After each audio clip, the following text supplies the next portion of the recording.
Hey everybody, it's Maverick Mike here, and the question is, what exactly is church? So, just for a little bit of context, the word church actually is German. It comes from the word Kirche.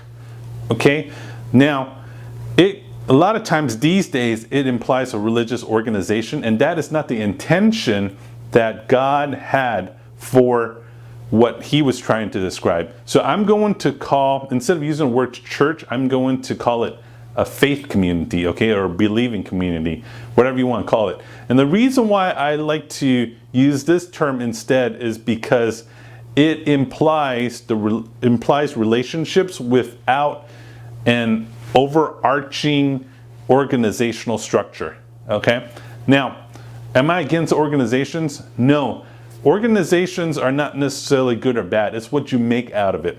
But typically what happens is the more things get organized, the less organic things become. Everything becomes follow the program and follow these steps. So that's not necessarily bad either, but it can be the enemy of what's best.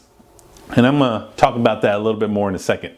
So let's talk about faith communities. How should it look like? Well, the Bible does not really have like a blueprint of how a faith community looks like. It doesn't say anything about, okay, you gotta read the Bible for 30 minutes every time you gather, or you gotta sing 5 songs, or you have to put some money into the bucket.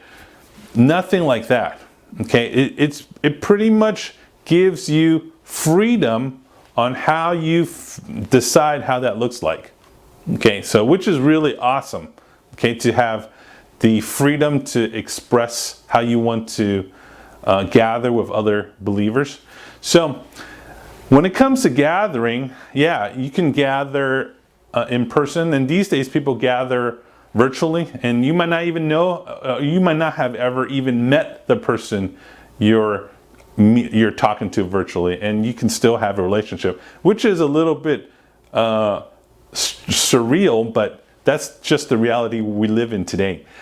So, and when you're gathering, you can sing, you can read the Bible, you can encourage one another, you could talk about the things of Christ, however you want to do it.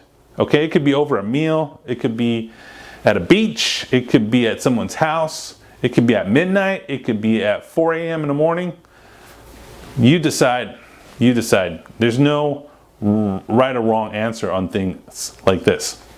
Okay, so I just want to encourage that, because a lot of times people think, oh, there's only one way to do church. Okay, I said the word again, church. Anyways, I'll just use the word church since that's a word that you're more probably familiar with. So a lot of people think, oh, you know, I need to go to Sunday service in the morning, sing my songs, listen to the pastor, etc., etc., right? So nothing wrong with that necessarily, right? But you don't necessarily need to do things that way either. You can if you want. It's up to you. It's free choice. Okay? So I just want to encourage that for you to think about, you know, what's a good way to express your faith in a faith community. So just food for thought, and I hope that helps you out.